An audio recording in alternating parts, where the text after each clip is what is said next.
G'day guys, Mac with the Outer Circle, and we are fast approaching Easter. But in good news, Games Workshop got it right. We have new Legion Command Squad, and it's an interesting choice they've made with how they've built this Command Squad. This is a multi-part Command Squad upgrade set to the regular Tactical Squad Marines. And I like it. It's not perfect, we'll get to that, but this is the sort of thing the game does need, and I think it's a genuinely good idea. Now, the not perfect part, let's just get it out of the way right at the start here. It's 2 to 3 things. The first is just the lack of equipment that comes in this. Sword, shield, fine. There are so many other weapons the Command Squad has access to that should be in plastic and probably should be included in the kit. However, we do have a melee weapon set coming down the line, and I dare say that is exactly the sales pitch for that set, is to buy it to upgrade squads like this. So that's fine, it is what it is.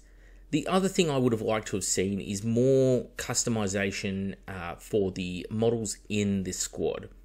Specifically, they're in stock armor, stock Mark 6, stock Mark 3.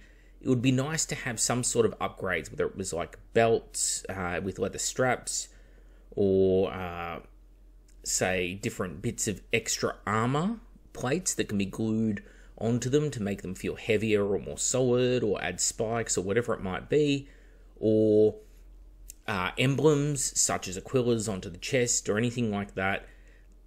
For different reasons, it would have been nice to see that. But apart from that, I think this is about the best you can hope for. So, into the positives now. The shape on that new shield is great. In fact, it's gorgeous. I love that shape. It's very similar to the old combat shield from the old 3.5/4th ed era company command squad, where they first introduced the combat shield. Very similar shape, but with the modern sort of trim and styling that we're seeing on shields like Fafnir Rands, and is a very good choice for these particular shields. Lots of blank space, not overdone on the trim either, so adding decals and heraldry to it, really easy to do. I also really like what they've done with the shoulder pads, the studded or spiked shoulder pads. Yep, I think that's a good look, and definitely agree with it. The different totems that are available to go on top of the banners as well, and we can see a few of them previewed down here on the Sons of Horus and on the Imperial Fists.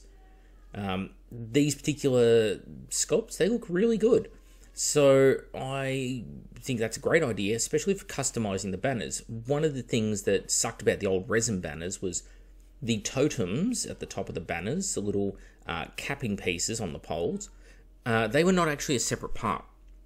And because they weren't a separate part, it meant that, you know, if there were mold defects, or you didn't want it on there, or you want to change it out to something else, it could be a bit of a pain in the ass. And there wasn't a lot of material to play with. It was very fiddly, because it's so thin, the resin in that area, very hard to pin. And this is a great solution to it. It's plastic, it'll be pretty resilient, at least at the joint where the symbol, the icon, joins to the top of the banner. It'll be pretty resilient. Things like the little winglets snapping off, or the spikes snapping off, yeah, that we can't do much about. There are limitations to the medium, but definitely not the company's fault. Taking the Mark 6 arms and then just having a small upgrade part that turns it from Mark 6 into Mark 3, that little forearm piece of armor. Yep, okay, the elbow pads and such vary, we'll say, between the sculpts, but they've sort of gone for a homogenized power armor here. I think it's forgivable. I'm not such a pedantist that I really care that, oh, that elbow pad is incorrect. It's more when there is one model who's completely in mismatched armor and looks like a third-party knockoff that's trying to get as close as it can without infringing the IP, like that Mark III Champion model. Those are the ones that I go, really? Now the heads, the different heads / helmets that are included in this. I don't mind them. They're not my favourite sculpts, though. They're trying to bridge the gap between Mark III and Mark VI, it looks like, with these heads. And I don't think it does either very well. They're okay. I think the vertical crest and such is fine. I think that the Mark VI version of this squad is going to be less popular than the Mark III version. And I think that if they'd gone for more of something like a Mark II helmet, just a classic old school Mark II helmet with a transverse crest going from front to rear of the helmet, that would be timeless with any suit of armor. And that's probably the preference I would have gone if I was sculpting it. But that's just, personal taste. And nothing against the actual quality of these sculpts, which I think is quite good. Quite high, in fact. And these sort of multi-part kits that are utilizing existing assets without having to do everything again from the ground up are fantastic. I also like that you get two banners in here. One is the full-on large banner that is just begging to have decals put onto it and be made a real point of interest, we'll say. Something to draw your eye in as the person who is building this kit and draw people in to look at your army from a distance. Fantastic. The other smaller banner, I think, is maybe easier for gaming and transport purposes, and those who don't feel as confident painting, maybe they'd want to use that one. But I also think it's a great banner that could be given to another miniature, such as if you were to take, say, a Legion Herald.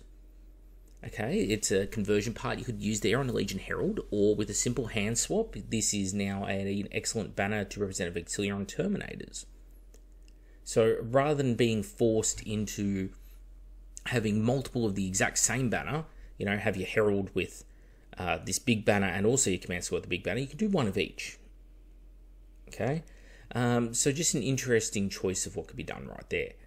And as for the weapons included in the set, I think power weapons is the safe inclusion, but it's also the pretty lame inclusion because they are not good in this edition and nobody takes power swords on their command squads.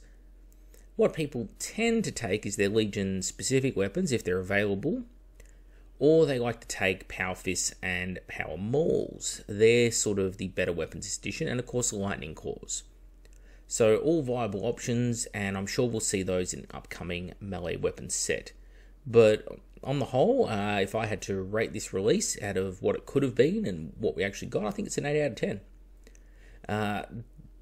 Nigh on perfect for the sort of set that was needed for the game. A long time, years overdue, and a welcome change from yet another tactical squad, which I really don't want to be seeing. I don't want to be seeing a Mark II refresh tactical squad. I know this sounds silly after all my power armor complaints over the years, but we have so much tactical saturation in the Horus Heresy currently. I think what the game actually needs is more of those other missing units. Let's get breaches. Let's get ourselves proper despoilers, not these sort of horrible Forge World meets plastics ones. Let's get ourselves some actual Legion veterans. I think veterans could be done very similar to this. Just an upgrade sprue, either for melee or for shooting weapons, maybe using the upcoming melee weapon set or the existing special weapon sets, but with upgrade components like shoulders and helmets to make the veterans stand out, even if they are less popular units. Those are the sort of things I would really, really like to see coming to the Heresy, and I think this is a fantastic start. And for all the things that the company does wrong, it's nice to have these moments where we can point out the things they're doing right and actually just say, yep, you got it right for once, and I don't need to neg on it. I don't need to say anything bad about it because I think it's a good release, genuinely. Anyway, that's it for me. I'm Mac with the Outer Circle. I hope you enjoyed the episode. Not sponsored by Games Workshop, if you're wondering. I am not a Warhammer hero. And I'll see you next time.